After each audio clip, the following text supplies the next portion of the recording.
How you guys doing? Good. Good. How about you? Doing great. Had an off day yesterday, guys, as you know. Really fired up about practice today. Guys did an outstanding job. Obviously, we were on a red day, but we got a lot of great situations in there. We are able to do backed up. I don't know if you guys saw that, but backed up situation where obviously the offense and defense has to do that, but the punt team is involved. So Trent did a really nice job in that backed up punt situation. We also had in the game 2-minute, which was outstanding. So Cairo was able to capitalize on some of those situations. We got a chance to get a Toro, a hurry-up field goal, and then take some more shots at field goal. So that was outstanding. And then obviously we finished with 4-minute today. So it was an outstanding day by the players. They came back focused and locked in, and really that's what we've been preaching for them to do, and they've been doing that. So it's been really an exciting day today. So with that, I'll open it up to questions. Sorry, I didn't mean that. We saw your depth chart today. Halas Jones is in there, kick and punt returner, and I know it's a month away till the season, but you didn't just write his name in there for nothing. Has he earned that over these last few weeks? Yeah, you're talking about Halas? Yeah, Halas has been growing, and he did a really nice job today.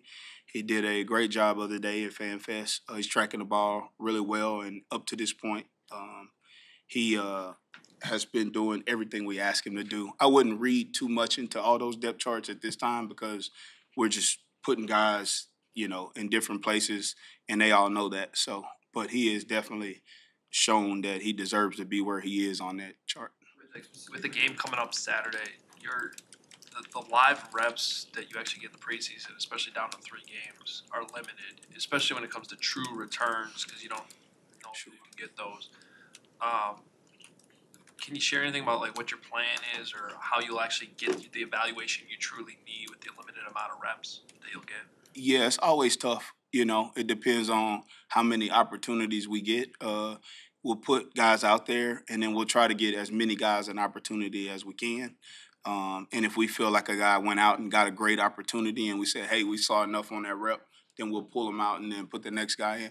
Kind of similar to what you guys saw during FanFest.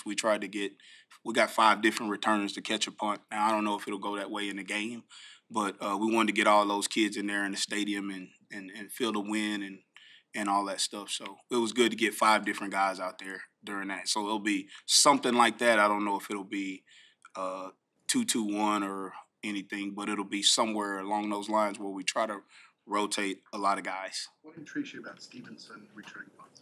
Yeah, well, he did it in college. Yeah, he did it in college, and he did a nice job. He's a big body, and he told me today during a stretch, he said, when you put me back there now, everything just goes solid. I'm your guy. Put me back there. So I like his confidence. I like his confidence. He's a big corner. He has good hands, and he has good speed. So he's been really impressive. I'm really excited about that kid and his future. Richard, with Halas specifically, where have you seen him make the improvements tracking the ball? Because that's been something that's come up a few times here in the last few months. Yeah, I've seen him get to the spot. One thing we coach, and you've heard Coach say this before, and some of the other guys as well, I've seen him get to the spot quicker and more efficiently than I've ever seen him do. And he just looks more relaxed when the ball is coming down. And I think that's just a testament to him reading nose up or nose down, like when the ball's in the air. And then it's also he's tracking it better off of the foot. So I think Coach Young, Omar Young, Tyke Tolbert, even Coach Flus is back there. All those guys have been back there, and it takes a village to raise a child. And they've helped Tyler. They've done a phenomenal job. Those guys back there helping him. And I've seen Halas grow. I've seen Tyler. I've seen Stevenson. I've seen all of them grow. What is the trick to being good at the fire drill field goal with the clock running as opposed to when it's stopped and everybody can kind of compose themselves? How difficult? How do you coach that? What's the trick to being good at? Yeah, that's a great question because that's one of the hardest things to do because when you usually go out for one, usually it's a stop clock or either you scored and then the play clock is started and you got to kind of get out there, but you still have time. In that in the game situation or in the half situation when you're 0 timeouts and it goes from 3rd down to 4th down and you have about 20 or more seconds, you just have to keep putting the guys through the situation. So obviously the guys on the field, they have to get off the field, and the guys coming on the field have to come in a different angle than the guys that are coming off the field. And then for the kicker and the snapper, holder, and kicker, we just continue to put them through that situation. Even on the side when guys are doing 7-on-7 or 1-on-1 reps, we're on the side working on that all the time. All right, go. You got 30 seconds. All right, go. Now you got 20 seconds. All right, go. Now you got 14 seconds. And, just get them basically uncomfortable. They got to be comfortable being uncomfortable. So it's what you just got to keep putting them through. That's a great question because it's very hard. What angle do you want the guys running off on versus the guys running on? What's the rule there? Yeah, so wherever so you don't want guys running into each other. So however far the offensive guys or where they are down the field, then they just run off where they are. Okay. And the other guys come in low. It's usually like how most teams do it. They'll come in low, and if you ever see one where guys don't come in low and guys that are coming out the field come out low and guys run into each other, and now you got 22 seconds, now it's over. It's bad ball, So we do it a lot, and Coach puts that situation in a whole bunch, and that's really an outstanding job by the guys that handle the situations and coach and how they manage that. So we get a lot of that in practice. With that question, what's the minimum amount of time you need to have on the clock to run the field goal unit out there? That varies. It could be because different teams do it differently. So I can't say our time because it's like a competitive advantage, but it's anywhere between 40 seconds and 18 seconds. And it also depends on where you are on the field. So like if you're like around the 30 or 40 yard line, then the guy's got a shorter run. But if it's down in the red zone, then the guy's got a further run. So you might have to add more time. But those are all the things we calculate on the sideline and on a daily basis and study like tape and make sure we got it down to the number so that if that moment ever comes up, that we're prepared for it. How important is it to see the young guys get some reps? Because catching in practice is a lot different than catching in a game situation, especially when it comes to ball security and everything else. Yeah, I think it's very important. I think we want to evaluate as many guys as we can. I think our personnel department has done a phenomenal job acquiring talent, bringing different guys in here that we can work with.